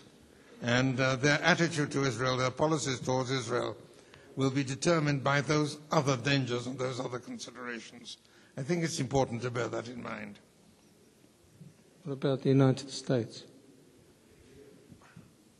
What Israel thinks about the Shiite-Sunni divide is of importance beyond the considerations of Israel, because what happens in diplomacy is that you go to a London or you go to Washington and you're asked your opinion. And sometimes your analysis may actually be accepted by a much greater power. And therefore what you decide to do can be of tremendous importance. I mean, Ephraim was speaking about the arms for hostages affair back in 1985. It was Israel, according to public source material, that came to the Reagan administration and said, well, there are these potential moderates in Iran who we can fortify and strengthen. And the National Security Council, against the advice of the State Department and Defense Department, said, yeah, let's try it. Let's do it together. So sometimes if you have a concept, your reading of the situation in Iran, your understanding of what's going on in Syria is very important. Now, the other just two other comments. One,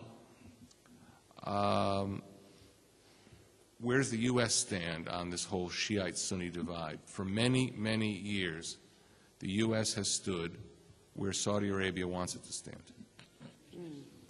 As on many things. As on many things. But it was Saudi Arabia, and people talk about Israeli influence in Washington, you know, the two academics, Walton Mersheimer. I mean, Saudi Arabia is preponderant for a variety of reasons that go beyond this discussion tonight. The other question is how the Russians view the Sunni-Shiite conflict, because the Russians are acting in a very curious way. If you ask the Russians about this question, they'll say, well, in Chechnya we're facing a Sunni insurgency. So and they'll always be upset at Saudi Arabia, which they say is supporting this insurgency and servicing the American interest against them. But they have no problem then wedding up with Shiite Iran, to whom they've been giving missile technology, nuclear technology, and advanced weaponry. So they're obviously putting their chips on the Shiite side of this, thinking there's no blowback to Central Asia if they do it. I'm not sure they're right. I think they're going to have a bad surprise if Iran gets stronger. Ephraim, a question was raised here about what actually did Israel benefit from or gain from this war in Gaza, and what is the impact on the Palestinian question of this whole wider discussion that we've been having this evening? I think given the late hour, it's not possible to develop a very detailed analysis on this, and we're not being offered breakfast, I believe. Unfortunately. Yes. Yes, sure. Here I'm providing a question. Yes. Here I'm adding to the question, not providing an answer. What did Israel gain? Is the question. And I would ask, how much of that gain, whatever it was, has already been squandered?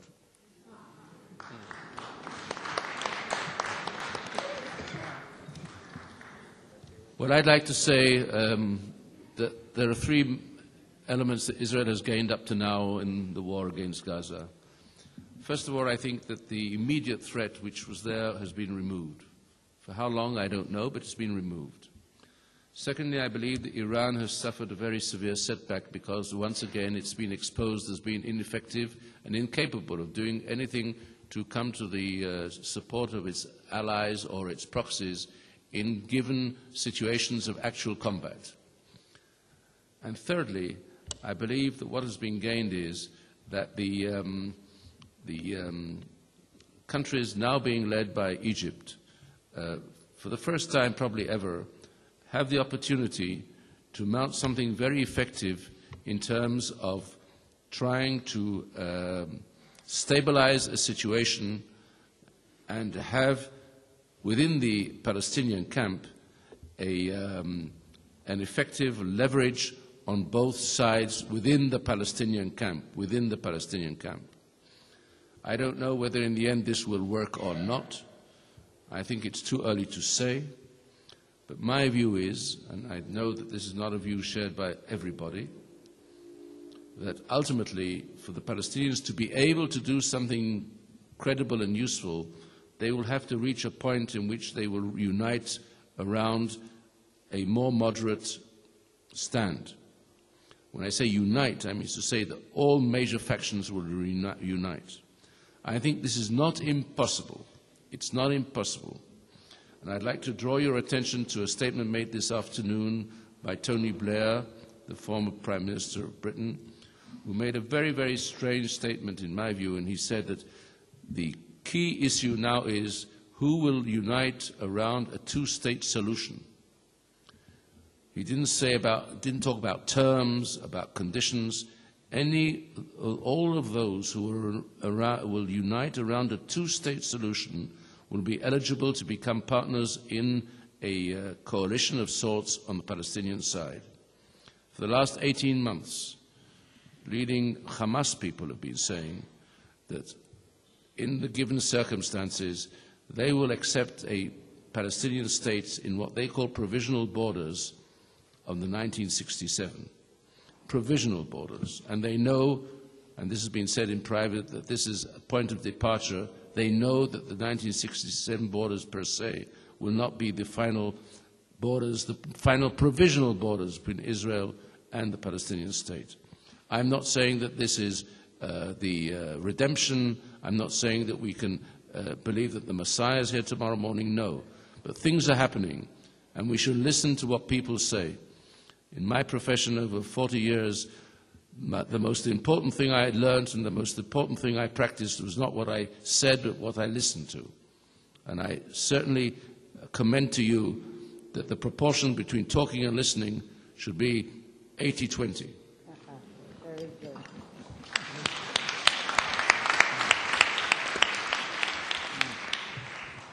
It's good to know that that's what they teach you in the Mossad. Yes, short, sharp, and concise. I'd like to ask the esteemed panel if you could comment on a remark that was made when he was Secretary of State General Alexander Haig, that the United States can rest assured and feel a lot of comfort in the fact that in the Middle East there is the largest land-based aircraft carrier that's looking after her interests, of course referring to Israel. To what extent do the European Union and the United States believe in those words of Alexander Haig? And also, Egypt, which is of course a friend of ours, so to speak, or has a peace relations, is considered by some to be the major center of the dissemination of anti-Jewish, anti-Semitic, anti-Israeli propaganda. What can Israel do in that respect? And just one other small thing. Okay. That's fine. That's two. Okay. Two is enough. Next.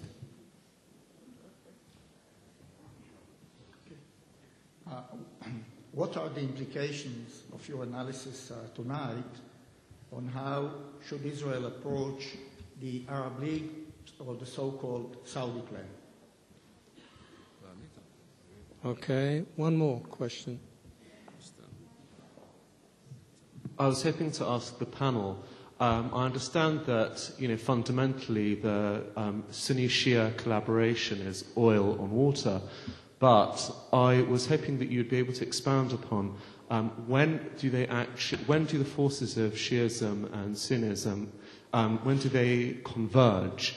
Jim Woolsey and others have said that they often converge in tactical measures when they're anti-Western. Can you think of other areas when they would converge, and whether even anti-Semitism is a source for the confluence of these two forces? Well, I would certainly say yes. But, Bernard, would you like to... I take the first one. Yeah. Israel is an aircraft carrier.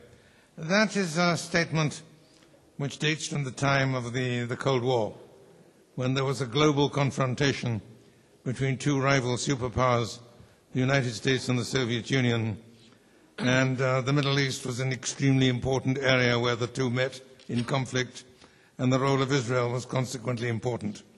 That has ended. The Soviet Union has disappeared. No replacement has as yet emerged. The global conflict has ended. And with the end of that, and with the end of its great adversary, the nature of the United States' interest in the Middle East has also changed. I think we may say by now that both of the competing superpowers have either withdrawn or are in the process of withdrawal from the region. I think the perception of Israel as an aircraft carrier is now outdated. Thank you. A point was raised about, for the first time this evening, in passing, about the European Union in all of this. Do you think there is anything to be said about that? As a former Israel ambassador to the European Union, I'd like to assure you all that you can rest assured that nothing the European Union will do will ultimately affect the future and the defense and interests of Israel. And I believe that apart from their desire, as they say always, they don't want to be only payers but also players. I believe that yes, they would like to be players, and I'd like to just tell you one very quick story. When I became ambassador to the European Union, I made a quick round with all the officials there, and I came to the offices of the Council of Ministers and met the Senior Director General there. At the end of the meeting, I asked, could I have his telephone numbers? And he said, well, you have my office numbers. I said, no, I need your telephone numbers, your mobiles and so forth. He said, why? I said, well, something can happen. He said, well, you can call the office. I said, well, what will happen if something happens over the weekend? He says, in Europe, nothing happens over the weekend. When tactically Sunnis and Shias decide to converge in anti-Western interests, and why? Well, there have been actually remarkable cases of cooperation. After the Gulf War back in 1991, the head of the Sudan, Hassan Tourebi, had a conference, a succession of conferences, one in 91 and one in 93, of opponents of the United States and the West, and attending were a gallery of such individuals as Osama bin Laden, Yasser Arafat in the first meeting, members from Hamas, from Hezbollah, and the Iranians, of course, were building a presence in Sudan at the time. So you saw an ability of Iran to cooperate with Sunni groups and with, of course, their Shiite Hezbollah. The more remarkable cases are right after the American invasion of Afghanistan after 9/11, because many of the al-Qaeda who were based in Afghanistan sought refuge someplace else, and many of them went to Iran and located themselves there, including Abu Musab al-Zarqawi, who became known as the killer of Shiites. So here was a Sunni extremist, Zarqawi, Jordanian in origin, receiving assistance from Iran, actually living in Iran for a period of time, and then joining the jihad in Iraq, first in Kurdistan and then elsewhere, and killing Shiites. So I guess that what's common in the first case in Sudan and the second case with Zarqawi in Iran is that antipathy to the West that allows them to overcome their differences and work together in tactical cooperation. Yeah. This question is primarily for Professor Lewis, because I address his books. If I recall correctly, then in the books I have read, the main gap, the main dichotomy was between the nationalist movements and the religious movements. Now, does the rise of the Sunni-Shiite conflict means this conflict is the nationalist religious conflict is no longer that important, or is it replaced by it, or how does it affect it? And it's important to Israel because, of course, it seems that we can somehow live and deter the nationalist movements, while the religious movement cannot be deterred, or harder to be deterred by power. In the Arab world, national and religious identity overlap and often even coincide. The whole idea of national identity is a modern one and an importation from Europe. If you look at the map of the Arab world, almost all the names of the states are modern creations, and some of them don't even exist in Arabic. There's no word in Arabic for Algeria or for Tunisia. You use the name of the city, that's also for the name of the country. This is an imported idea of recent and alien origin. And if one looks at what people really say and really mean, the religious element is there, it's important, it's even dominant. But in talking of Iran, I think we have to bear in mind an important difference. Iran, unlike most of the other countries in the Middle East and North Africa, is a real nation country, as we use that term in the Western world. And in Iran you have something which you don't have elsewhere. You have patriotism, as distinct from nationalism. In Iran, there is a genuine patriotic sentiment in the sense in which that word is used in the Western world. And I mention this because I think it's particularly important for us not to say or do things which would antagonize that Iranian patriotic sentiment. For the moment, I think it's more on our side than against us. You know, Bernard, the first part of what you just said was exactly the point of view of the Ayatollah Khomeini. This was his argument. And about the country which, as you pointed out, really has an ancient civilization and a strong sense of national identity. So it is even more extraordinary in a way what happened in Iran. Next. Yes, I would like to know if you could elaborate a little more on how Shiite Iran has managed to influence Hamas so much, and how much this is related to an absence of Saudi Arabian influence over Hamas as a result of American pressures since 2003, as you mentioned before, Mr. Cole. We'll take the last question as well.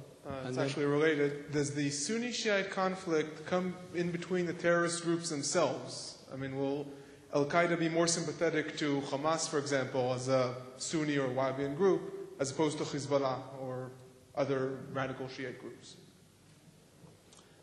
On the second question, I don't think there's a single answer. It depends on each time, each place, each incident, and the answer will vary considerably. As regards the earlier question on identity, yes, that is certainly important, and it remains important, even a dominant element. Dory? Yeah. On Hamas and Iran and the Iranian influence on Hamas, I think it's interesting to look at the larger movement, which is the Muslim Brotherhood. You know, back in the early 1980s, when Hafiz al-Assad had a strategic alliance with Ayatollah Khomeini, but decimated the Muslim Brotherhood in Syria in large massacres, the Iranians didn't lift a finger to criticize Hafiz al-Assad's action. So the Iranians didn't really care for what happened to the Muslim Brotherhood.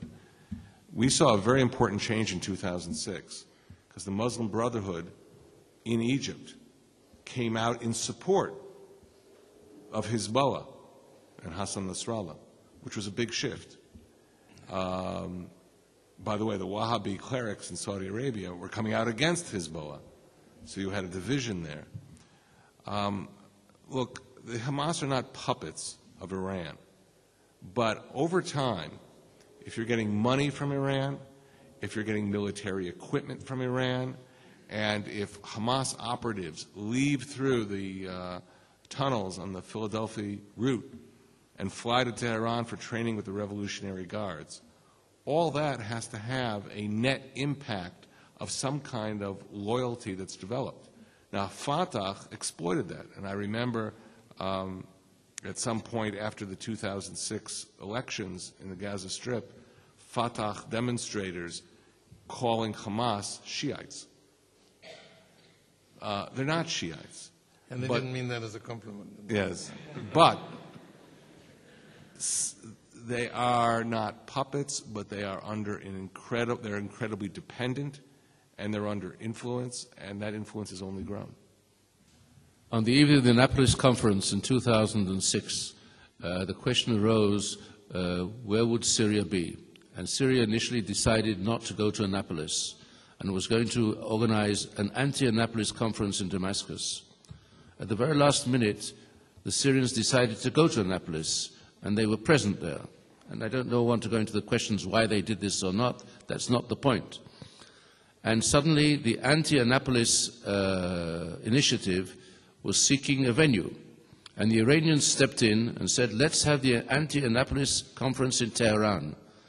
And Hamas refused to go there. They refused to attend the anti-Annapolis conference in Tehran. Now, I'm not saying that this is the greatest thing on earth. What I'm saying is that it's very dangerous in our terms to simplify things. I agree with everything that Dori has said, except for one point. In the ultimate, the Hamas are their own masters, and they can be their own masters, and now that they've fought this war against Israel alone, without Iranian support throughout the battle. Yes, they got all the training and all the equipment before, but when fighting began, the Iranians were sitting in the balcony like all the rest. And they will not forget this. And there's a lot of bitterness about this. And there's a lot of things that Israel can do as a result of this if it acts in a sophisticated way, in a clever way, which I'm sure the Jewish genius will do, as in all times. Once more, I would like to thank Professor Bernard Lewis,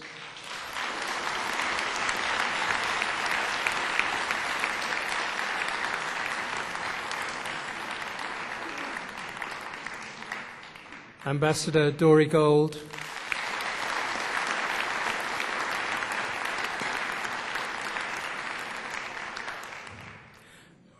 and Ephraim Alevi.